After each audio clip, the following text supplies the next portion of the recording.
अगर आप जयपुर सिटी में रहते हैं तो आप लोगों ने नाहरगढ़ किले का नाम तो सुना ही होगा और अपने दोस्तों के साथ वहाँ घूमने का प्लान भी बनाया होगा।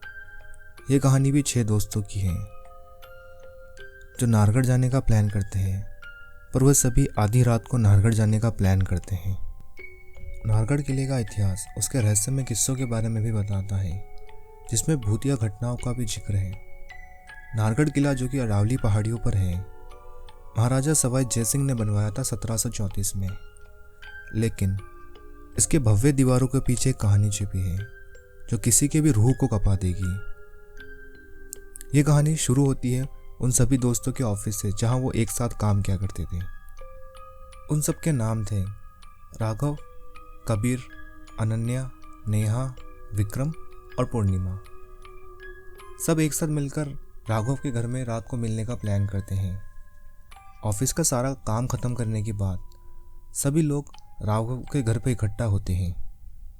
नाहरगढ़ जाने की तैयारी होने के बाद राघव उन सबसे कहता है, तो क्या हम आज के एडवेंचर के लिए तैयार हैं?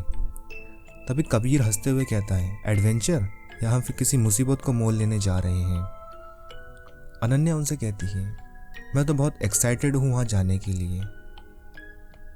तभी नेहा कहती है, मेरे पास सारे गैजेट्स भी तैयार हैं, देखते हैं कि हम कुछ पैरानॉर्मल एक्टिविटी पकड़ पाते हैं कि नहीं। विक्रम कहता है, मुझे इतिहास में ज़्यादा दिलचस्पी है।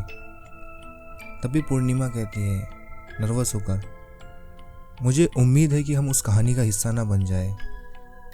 राघव कहता है, हम रात के लगभग 10 बजे निकलेंगे, जिससे कि हम रात के 12 बजे तक पहुंच जाएंगे नाहरगढ़ किले तक। और कहा जाता है कि नाहरगढ़ किले में सबसे ज़्यादा पैरानॉर्मल एक्टिविटी रात के 2 बजे के आसपास होती है। तभी अनन्या कहती है, ये काफ़ी अच्छा समय है कुछ फुटेज कैप्चर करने के लिए। फिर कबीर कहता है, हाँ अगर हम तब तक जिंदा रह पाए तो। विक्रम कबीर को टोकते हुए कहता है, याद रखना किला सिर्फ भूतों का नहीं है, एक ऐतिहासिक धरोहर है, इसका सम्मान करना चाहिए हमें। पूर्णिमा, जिसे बचपन से ही भूतियों जगहों से बहुत डर लगता था, इसलिए वो नाहरगढ़ किले पर बिल्कुल नहीं जाना चाहती थी, पर सभी दोस्तों के कहने पर वो वहाँ जाने के लिए तैयार हो जाती है। सभी लोग अपना सामान पैक करने के बाद राघव की कार में बैठ जाते हैं और सीधा नाहरगढ़ किले की ओर निकल जाते हैं। रात के समय सुनसान सड़कों से गुजरती हुई राघव की कार सीधा नाहरगढ़ किले की ओर जा रही थी। राघव कहता है, आज अमावस भी है, भूतों का शिकार करने के लिए एकदम सही वक्त। तभी कबीर कहता है, या फिर खो जाने के लिए। राघव, क्या तुम्हें यकीन है हम सही रास्ते पर हैं? अनन्या कहती है, जीपीएस के मुताबिक हम सही रास्ते पर हैं, लेकिन ये सड़क थोड़ी सी अजीब है। विक्रम उन्हें बताता है, यह इसलिए है क्योंकि नाहरगढ़ किला कोई आसानी से मिल जाने वाली जगह नहीं है।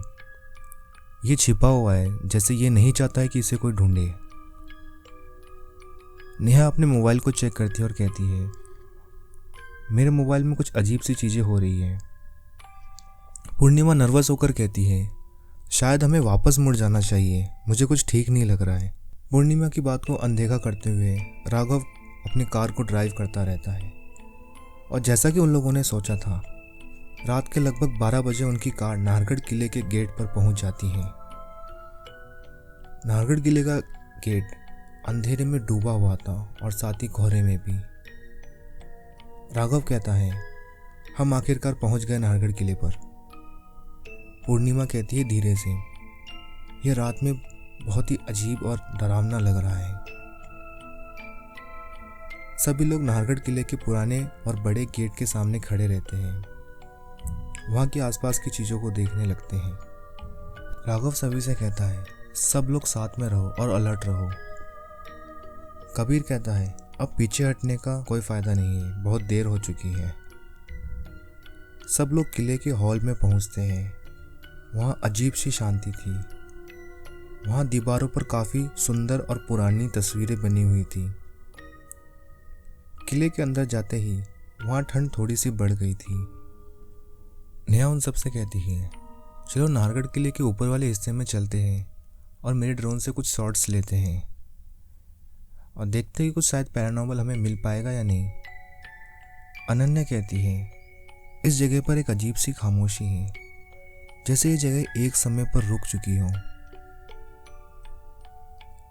राघव नेहा से कहता है कि पहले हम किले के सारे हिस्से देख लेते हैं, आखिर में सबसे ऊपर वाले हिस्से पर जाएंगे। नेहा और बाकी सब राघव की बात मान लेते हैं। सभी लोग पूरे किले के अलग अलग कमरों में जाकर अलग अलग चीज़ें देखने लगते हैं। तभी राघव को एक अजीब सी और डरावनी सी आवाज़ सुनाई देती है। राघव धीरे से कहता है, क्या किसी ने वो सुना?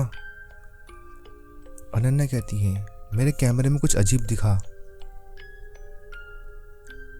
कबीर जो इतने समय से मस्ती और मजाक कर रहा था, वो भी बहुत डर जाता है ये आवाज़ सुनने के बाद।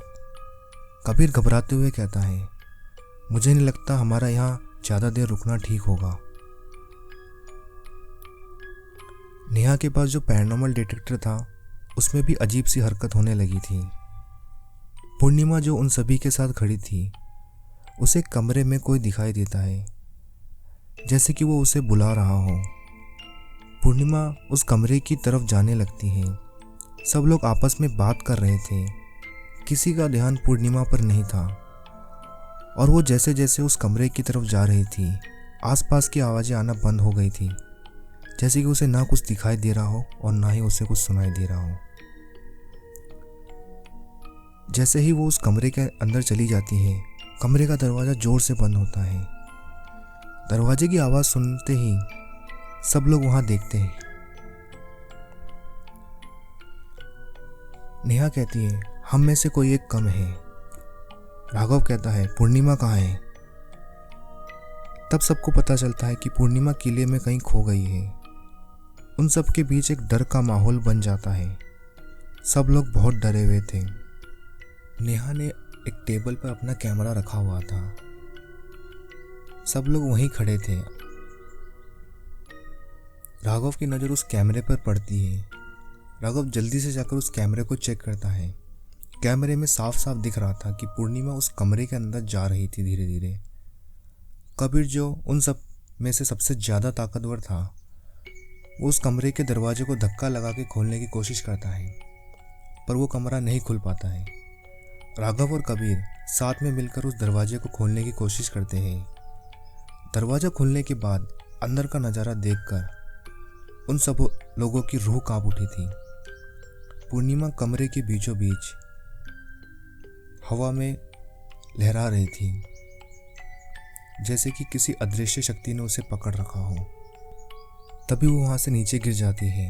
कबीर उसे उठा लेता है और सभी लोग बाहर की तरफ जाने लगते हैं। जैसे ही वो सब किले के गेट पर जाते हैं, देखते हैं कि वो गेट बंद हो चुका था। गेट को काफ़ी बार खोलने की कोशिश की उन लोगों ने, पर वो गेट नहीं खुला। तभी सभी लोगों को किले के अंदर से एक अजीब सी आवाज़ें सुनाई देने लगती है। वहाँ एक पेंटिंग रखी हुई थी, जिसकी आंखों में से खून आ रहा था। वो जगह और भी अंधेरी और डरावनी हो गई थी। बड़ी मुश्किल से उन लोगों ने गेट को खोला और बाहर की तरफ भागे। पूर्णिमा अभी भी बेहोश थी। जैसे ही वो सब कार में बैठ जाते हैं और कार स्टार्ट करते हैं, किले के गेट पर कोई खड़ा था, जिसने काले कपड़े पहने हुए थे और उसका चेहरा ढका हुआ था। राघव ने जल्दी से गाड़ी को रिवर्स किया और वहाँ से निकल गया। जो उनके साथ हुआ, उससे सभी लोग बहुत डरे हुए थे। फिर कभी वहाँ ना जाने का फैसला किया उन सभी ने। कुछ जगह होती है जिन्हें रहस्यमय ही रहने देना चाहिए।